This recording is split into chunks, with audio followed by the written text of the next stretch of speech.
Hello friends, मैं धीरज। आप सभी को हमारी यूट्यूब चैनल धीरज स्टडी ट्यूब में स्वागत है। आज हम फिर से क्रेश कोर्स का 12th ज्योग्राफी का गेस क्वेश्चन से लेकर आए हैं, जो कि सेट 3 है और ये ज्योग्राफी अर्थात भूगोल का है। इसमें most important objective questions and answer की बात करेंगे, जो आपको बोले सेट 3 है और सेट 1 और 2 हम करवा दिए हैं। और इसका मॉडल पेपर जो बिहार बोर्ड का ऑफिशियल आया था उसके भी एक्सप्लेनेशन कर दिए हुए हैं। तो जो नहीं देखे हैं उसका डिस्क्रिप्शन बॉक्स में लिंक है, आप वहां से देख सकते हैं और देख ही लीजिए। चूँकि ये गेस क्वेश्चंस है और गेस क्वेश्चन जितने सेट 1 सेट 2 सेट 3 मतलब आपको दिया जा रहा है और ऊपर से और दिया जाएगा। तो ये सब धीरज यूट्यूब चैनल के द्वारा दिया जा रहा है गेस करके। चूँकि आपको 2020 एग्ज़ाम के लिए 2020 में आप एग्ज़ाम देंगे 12th का, उनके लिए बहुत इंपॉर्टेंट है और उसी के आधार पर हम क्रेश कोर्स पढ़ा रहे हैं। क्रेश कोर्स के द्वारा ही दिया जा रहा है। क्रेश कोर्स सभी सब्जेक्ट का करवाया जा रहा है। तो यदि आप क्रेश कोर्स पूरा पढ़ना चाहते हैं वह भी फ्री, तो चैनल को अभी ज्वाइन कर लीजिए, ठीक है। तो चलते हैं, ज़्यादा हम बकवास ना करके डायरेक्ट टॉपिक पर आते हैं, चूँकि आप लोगों के पास बहुत टाइम कम है।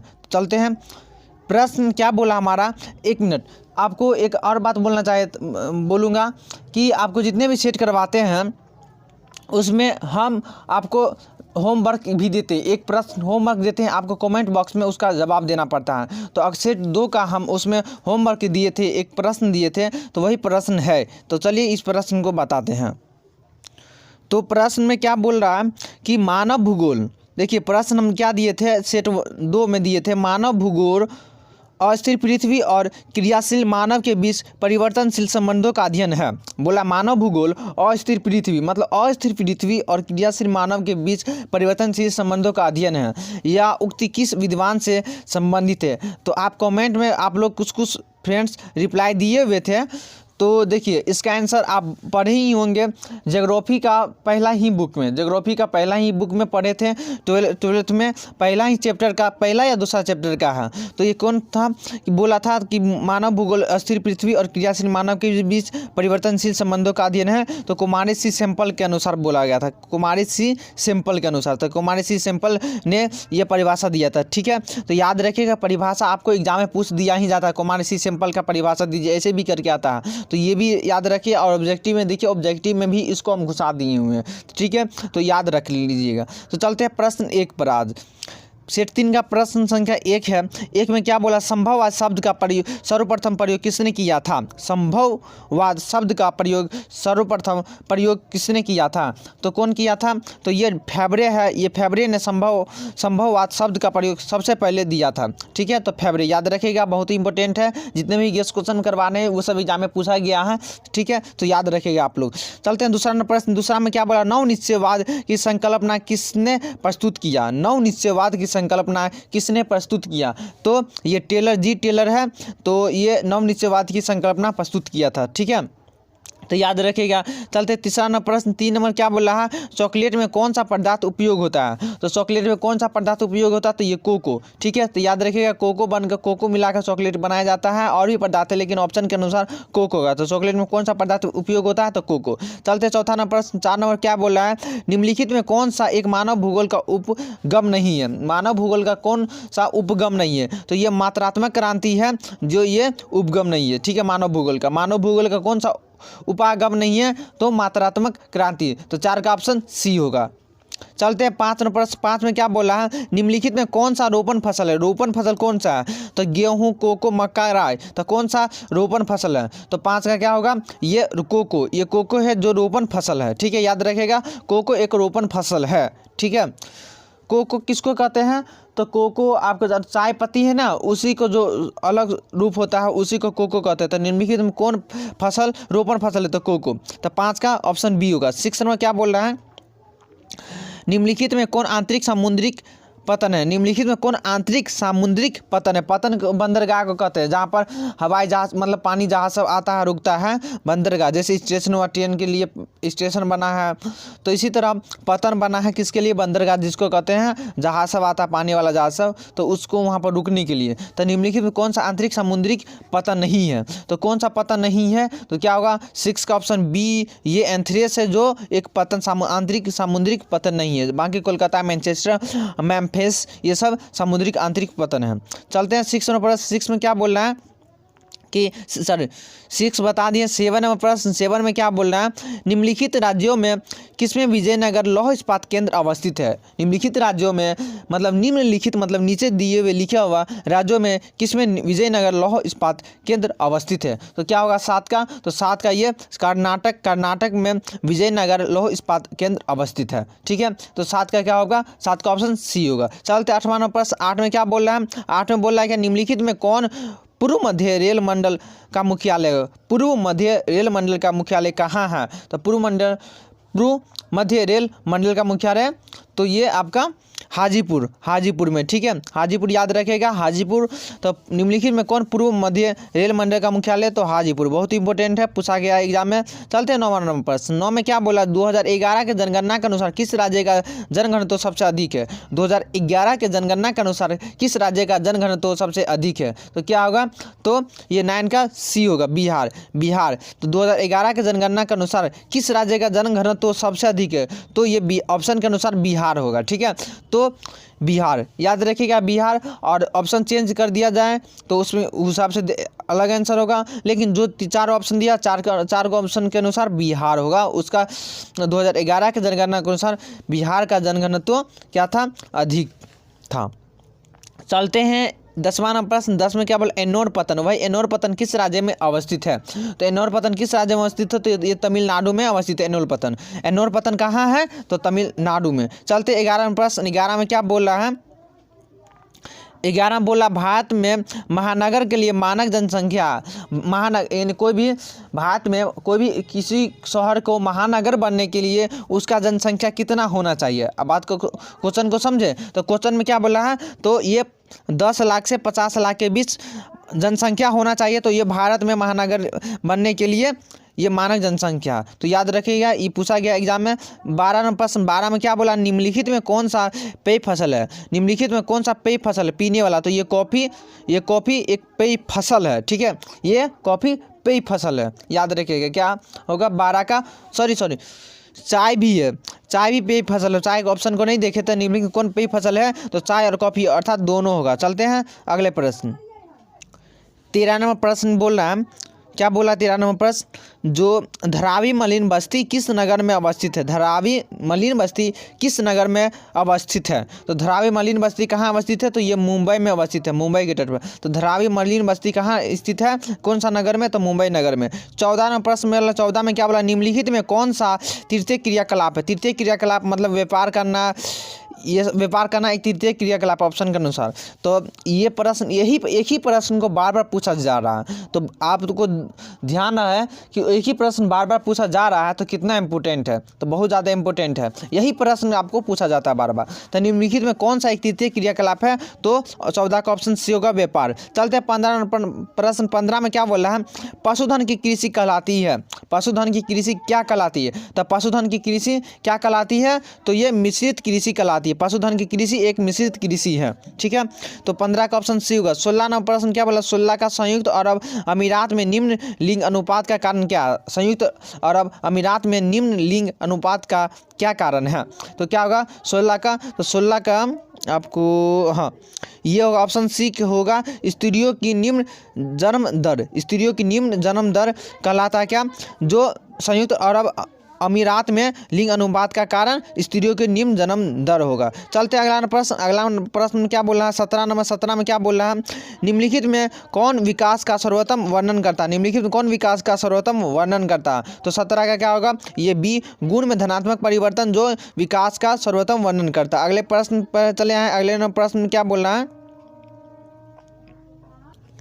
18 में क्या बोल रहा है कि नियतिवाद में खाली स्थान का स्थान है। नियतिवाद में खाली स्थान मतलब डैश का स्थान कौन है, तो क्या होगा, तो आप ऑप्शन के अनुसार बोल सकते हैं मानव। अब देखिए नियतिवाद क्या है, जो कोई भी प्राकृतिक आपदा आता है, विपत्ति आती हैं, तो उसमें कोई भी प्राकृतिक विपत्ति को मानव को सबसे पहले पता हो जाता है, तो इसमें और पता होकर उसको मतलब ज़रूर कुछ प्राकृतिक विपत्ति को आपत्तियों को रोक सकता है। तो ये इसमें सबसे पहले नियतिवाद में मानव का स्थान है, ठीक है। तो मानव को ही सबसे पहले मानव को ही पता चलता है, तो नियतिवाद में मानव का स्थान है, ठीक है। तो 18 का ऑप्शन सी होगा। चलते 19 में प्रश्न। 19 में क्या बोल रहा है, संसार की सबसे लंबी नहर है, संसार की सबसे लंबी नहर है। तो संसार की सबसे लंबी नहर कौन है, तो ये इंदिरा गांधी नहर है जो संसार की सबसे लंबी नहर है, ठीक है। याद रखिएगा ऑप्शन सी होगा 19 का। चलते 20 में प्रश्न। 20 में क्या बोल रहा है, मैनचेस्टर किस उद्योग के लिए प्रसिद्ध है, मैनचेस्टर किस उद्योग के लिए प्रसिद्ध है। तो मैनचेस्टर किस उद्योग के लिए, तो ये सूती वस्त्र उद्योग के लिए सबसे फेमस है मैनचेस्टर उद्योग।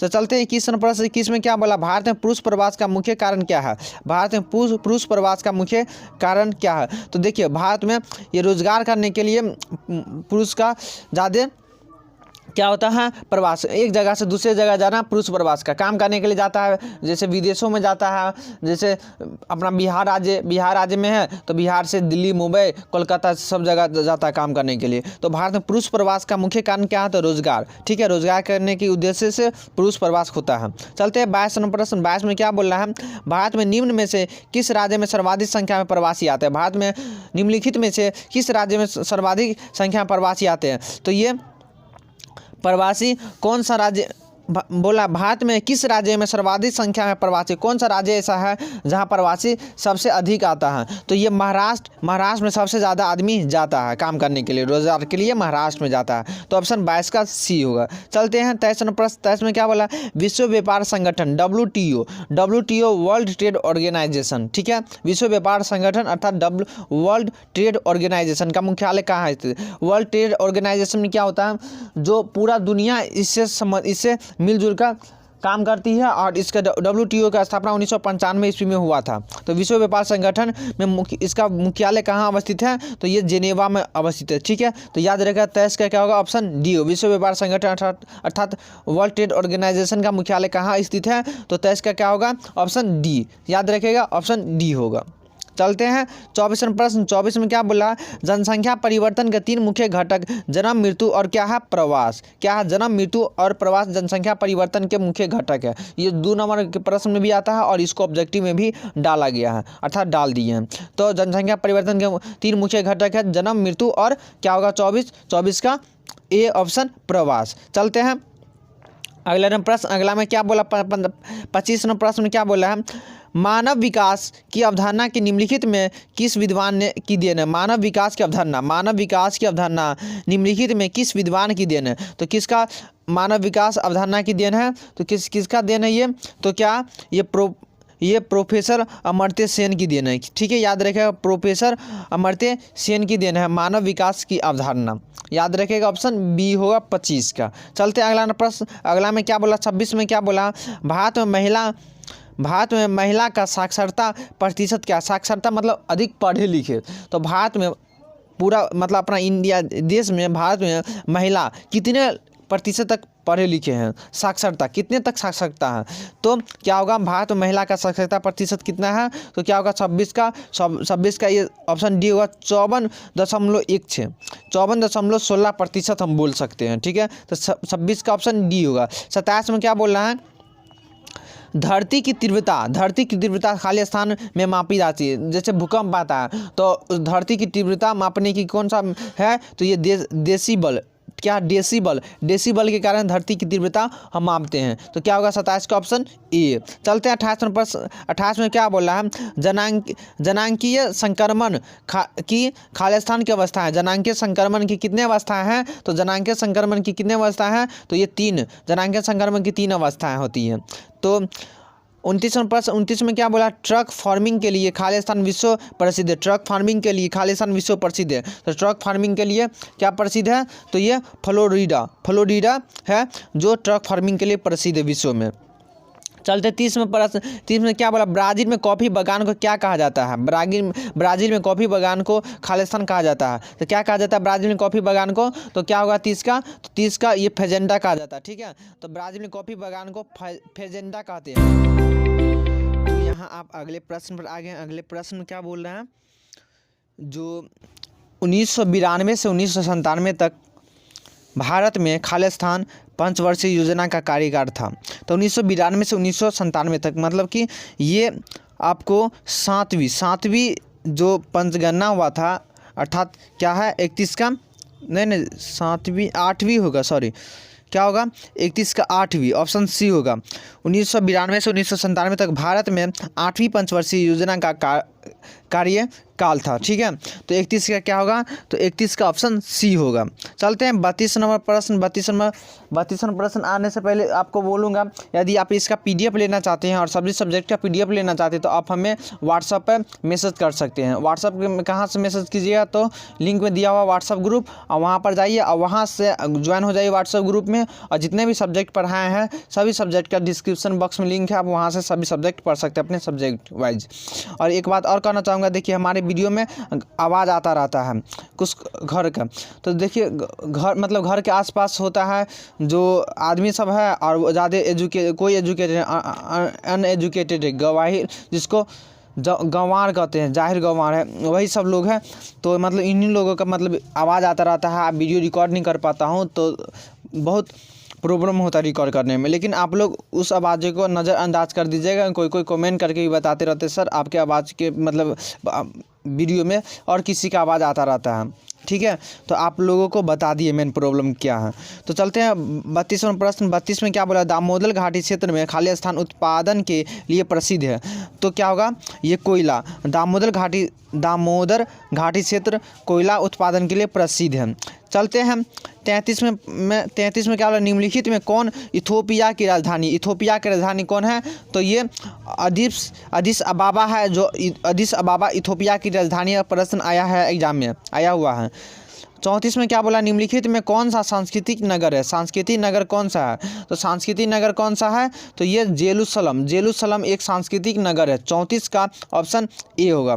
चलते हैं 35 में क्या बोल रहा है, निम्नलिखित में कौन प्रदेश विस्तृत वाणिज्य अनाज कृषि के लिए उपयुक्त नहीं है। निम्नलिखित में कौन प्रदेश विस्तृत वाणिज्य अनाज कृषि के लिए उपयुक्त नहीं है, तो क्या होगा 35 का ऑप्शन ए। और आपको एक टास्क होमवर्क देना था, होमवर्क में क्या है, देखिए ये होमवर्क है आपका होमवर्क। तो इसमें क्या बोल रहा है, होमवर्क में सीमा संगठन सड़क BRO अर्थात बॉर्डर रोड ऑर्गेनाइजेशन कहते हैं। ठीक है, BRO बॉर्डर रोड ऑर्गेनाइजेशन, सीमा सड़क संगठन का गठन हुआ। ये क्या होता है, जो एक तरह से विश्व लेवल पर चलता है, और इसमें जहाँ भी सड़क टूटा हुआ है, जैसे अंतर्राष्ट्रीय मतलब इंटरनेशनल रोड सब जो टूटा फूटा है, या पहाड़ी रोड है तो पहाड़ी रोड टूट के गिर रहा है, तो इस सब को देखने का कार्य यही सीमा सड़क संगठन करता है, BRO करता है। तो BRO का गठन हुआ था, तो BRO का गठन कब हुआ था, तो आपको कमेंट बॉक्स में इसका जवाब देना था। ठीक है, तो मई 1960 ऑप्शन ए दिया हुआ है, ऑप्शन बी दिया हुआ है जून 1972, ऑप्शन सी दिया अगस्त 1947, ऑप्शन डी दिया हुआ जनवरी 1991 में। तो आपको इसका जवाब कमेंट हमारे कमेंट बॉक्स में देना है। यदि आपको कोई वीडियो बनवाना हो किसी टॉपिक पर तो हमें कमेंट करके बोल सकते हैं, और कोई प्रश्न पूछना तो कमेंट थ्रू आप हमें पूछ सकते हैं। तो वीडियो को हम अंत करते हैं। यदि PDF लेना हो तो आप व्हाट्सएप ग्रुप में ज्वाइन हो ही जाइए। तो वीडियो को अंत करते हैं, मिलेंगे अब अगले वीडियो में। थैंक्स फॉर वॉचिंग, धन्यवाद।